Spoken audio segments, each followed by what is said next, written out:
అవును మాయా, అది రాత కావచ్చు కదా. తలరాత రాసున్నప్పుడు జరిగిపోతూ ఉంటుంది.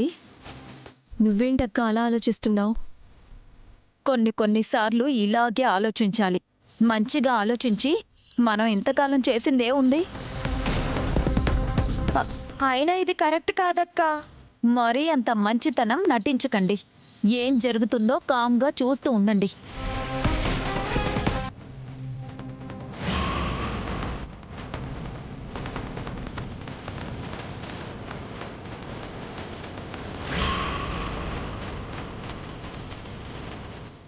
ఆ గుళ్ళో పూజారి గారు చెప్పినట్టు ఇలా జరగాలని రాసి పెట్టుందేమో. జరుగుతుందేమో. అసలు జరుగుతుందో లేదో చూస్తూ ఉందాం. ఏం జరిగినా మనకైతే సంబంధం లేదు. అర్థమైందా?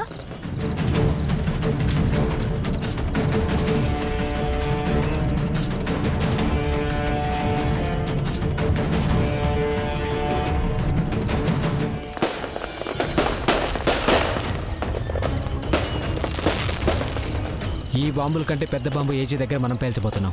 ఆ బాంబు పేల్చాక మన పరిస్థితి ఎలా ఉంటుందో. ఎలా ఉన్నా తప్పదు. లేదంటే మీ ఆవిడే మా ఆవిడే మన మీద యుద్ధాలు ప్రకటిస్తారు.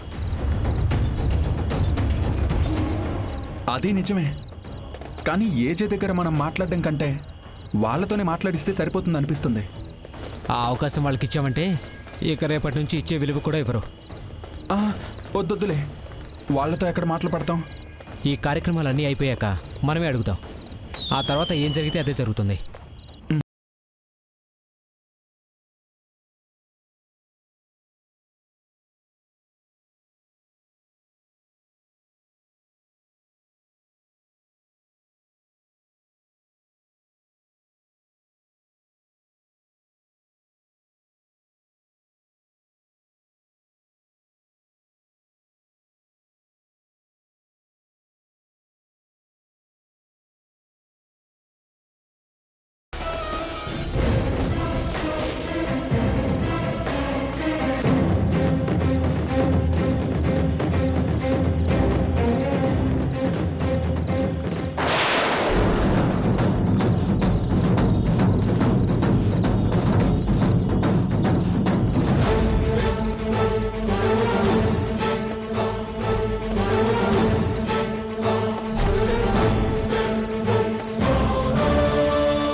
అందరూ ఉన్నా సూరజ్ ఎక్కడా? నేను తీసుకొస్తాను, మీరు కానివ్వండి.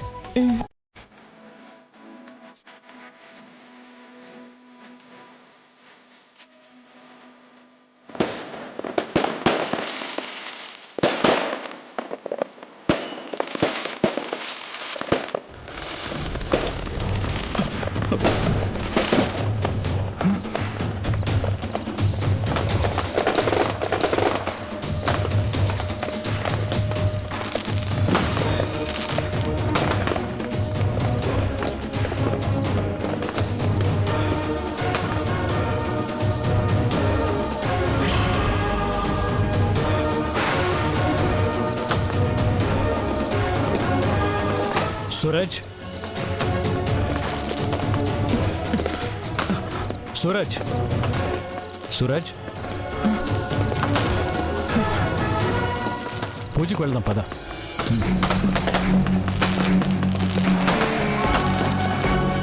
సూరజ్, పూజ చేయడానికి అందరూ నీకోసం వెయిటింగ్.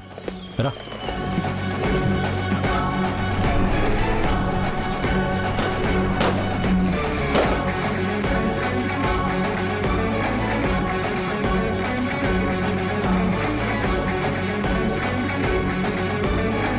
అందరూ వచ్చాక పూజ పూజ చేసి అందరం కలిసి భోంచేశాక కావాల్సినంతసేపు టపాసులు కాల్చుకోవచ్చు.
అన్నయ్య, వాడు చూడు మనల్ని చూస్తున్నాడు. ప్రశాంతంగా దేవుడికి దండం పెట్టుకోకుండా ఏంట్రా ఇది? వాడి చూపేదో తేడాగా ఉందన్నయ్య.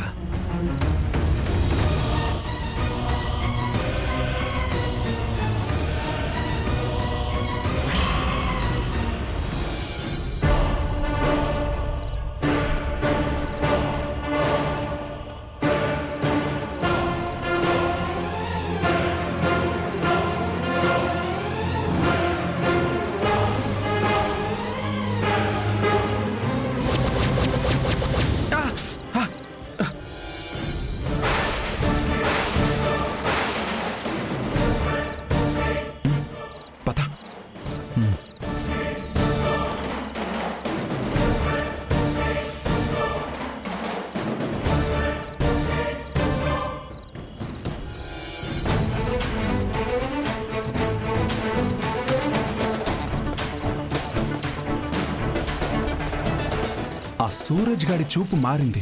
నాకేదో డౌట్గా ఉంది. వాడెప్పుడు అలాగే చూస్తాడు కదా. లేదు, మొదటి రోజు మనల్ని చూసిన చూపులకి ఇప్పుడు చూసిన చూపులకి చాలా తేడా ఉంది. అయితే ఏంటి? నాకెందుకో వాడికి గతం గుర్తుకొచ్చిందేమో అనిపిస్తుంది. వచ్చిందంటావా? నాకైతే అలాగే అనిపిస్తుంది. అదే జరిగితే మనకి ఇబ్బంది కదా. మనకేం ఇబ్బంది? వాడికి మనకి ఏ సంబంధం లేదు. ఇన్ని సంవత్సరాలుగా బాధ్యత తీసుకున్నాడు కాబట్టి ఏజేదే తప్పవుతుంది. వాడికి గతం గుర్తుకొచ్చిందంటే ఆ గతంలో ఉన్న అందరం బయటకు వస్తాం కదా. ఆ రోజు జరిగిన దాంట్లో మన తప్పేం లేదు. ఉన్నా ఉందని చెప్పం కదా. మరి ఏజేకి ప్రాబ్లం అవుతుందేమో. దగ్గర పెట్టుకున్నాడు కాబట్టి అవుతుంది.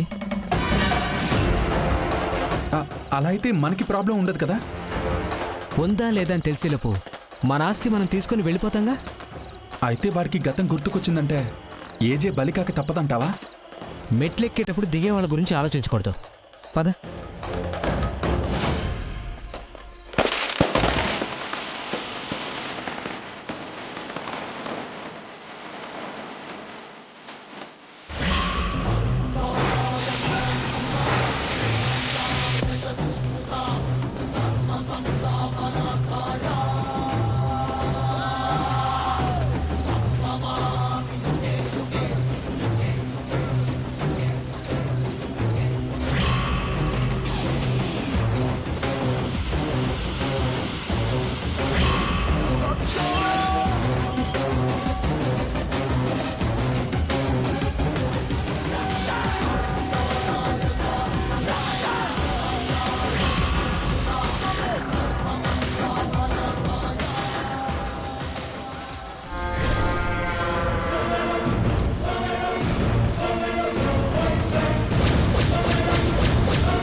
బాను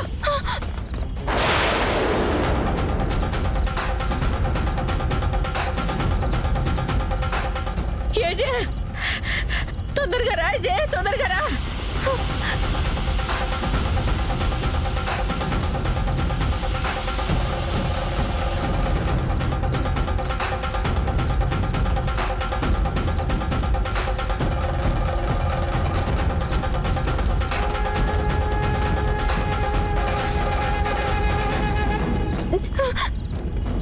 భయపడకమ్మా భాను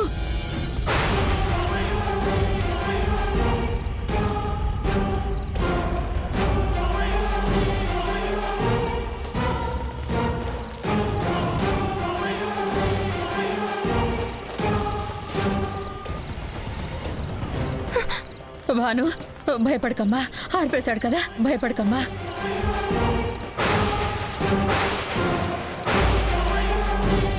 నీకేం కాలేదుగా? లేదండి. చీరకి నూనె ఎలా అంటుకుంది? నేను చూసుకోలేదు జయమ్మ. కొంగుకు నూనె అంటుకున్న విషయం కూడా నీకు తెలియలేదా? నేను చూసుకోలేదు జయమ్మ. మీతో పాటే తిరుగుతున్నారు కదా అందరూ.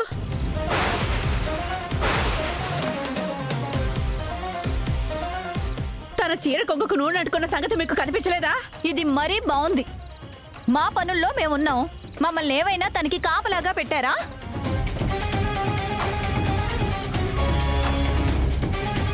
చాలే నోరు మూయండి. కలిసి ఉండాల్సిన మనుషులతో ఉండకుండా మీ ఇష్టానికి ప్రవర్తిస్తున్నారు. పండగ పూట కూడా ఏంటి జయమ్మ నువ్వు అక్కను పట్టుకుని అలా తిడుతున్నావు? మాకేమన్నా తెలుసా? మేమేమన్నా కావాలని చేశామా? దేవుడి దయ వల్ల పెద్ద గండం గడిచి బయటపడింది. అదే ఏ సిల్క్ చీర అయ్యుంటే అమ్మో ఇంకేమైనా ఉందా? భాను మనకి దక్కేదా? పక్కనే ఉన్నప్పుడు కాస్త మనుషుల్ని గమనించుకోండి. మీకు ఇదొకటి మాత్రం బాగా తెలుసు జయమ్మ, ప్రతిదానికి మా మీదే విరుచుకు పడతారు. సరే సరే వదిలేయండి, ఏం కాలేదుగా.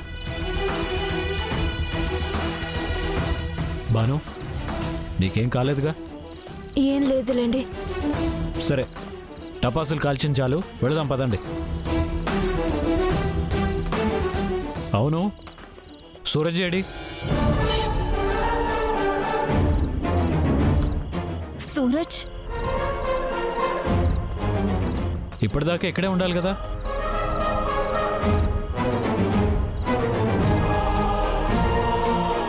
ఏజే ఇక్కడే పడున్నాడు.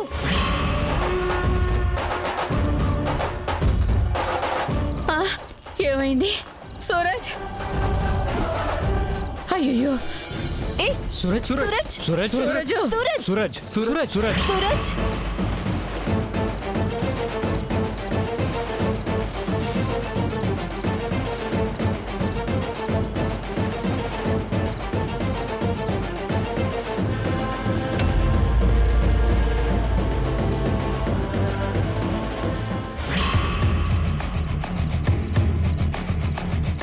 సూరజ్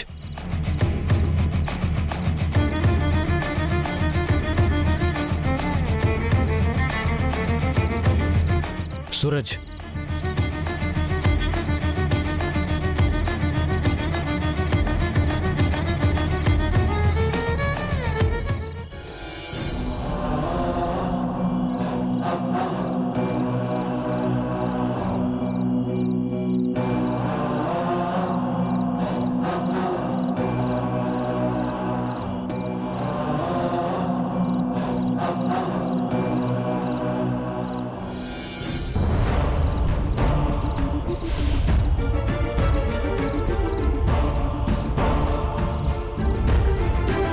సూరజ్ ఏజే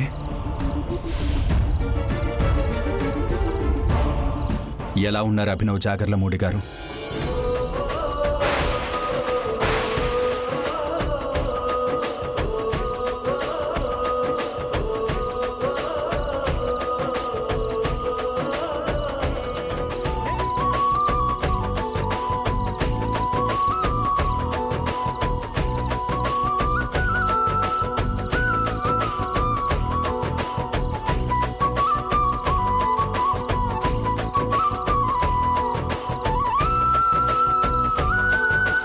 మీరు బాగుంటారు ఏజే. మీ మంచితనం మిమ్మల్ని ఎప్పుడూ బాగుండేలా చేస్తుంది.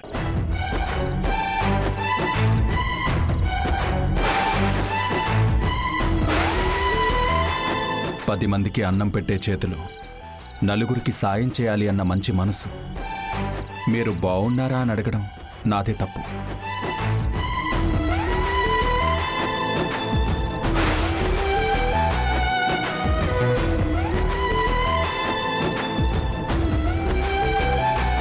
ఇదంతా మీ కుటుంబమే కదూ?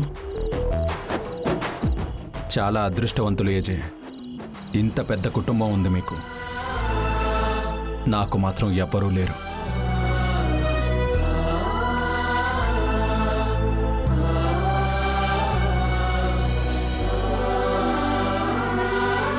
ఏంటందరూ అలా చూస్తున్నారు? మీరెవ్వరూ నాకు తెలియదు. ఇక్కడున్న వాళ్ళలో నాకు తెలిసింది నలుగురు.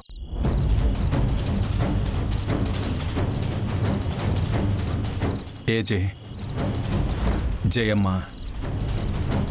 ఆ ఇద్దరు.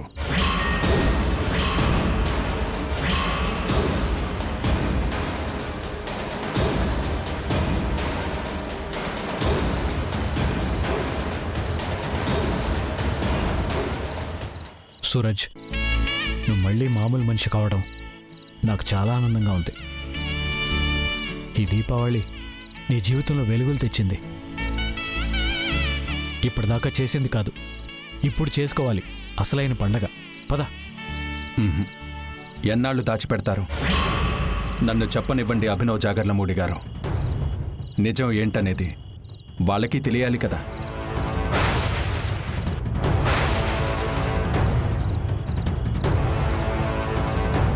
సూరజ్, ఇప్పుడు అదంతా ఎందుకు? పండగ రోజు అవన్నీ ఎందుకు? మనం మళ్ళీ మాట్లాడుకుందాం. నేనుగా మారడానికి ఎన్నాళ్ళు పట్టిందో నాకే తెలీదు. కనీసం ఇప్పుడైనా మాట్లాడనివ్వండి.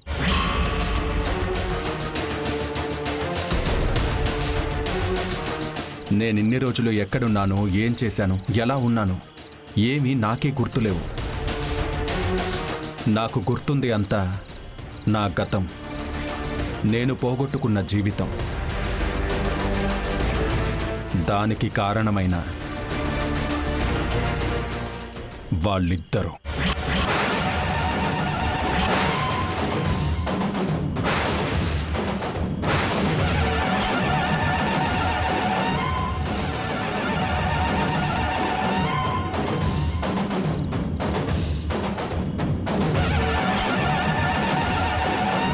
నాకు ఇల్లుండేది. నన్ను ప్రాణంగా చూసుకునే అమ్మా నాన్న ఉండేవారు. సంతోషం తప్ప బాధ అనేది తెలియకుండా బ్రతికేవాళ్ళం. అలాగే ఆనందంగా ఒకరోజు అమ్మా నాన్న నేను ముగ్గురం పాపికొండలు వెళ్ళాలని బయలుదేరి వెళ్తున్నాం. సడన్గా ఒక కారు వేగంగా వచ్చి మా కారును గుద్దేసింది.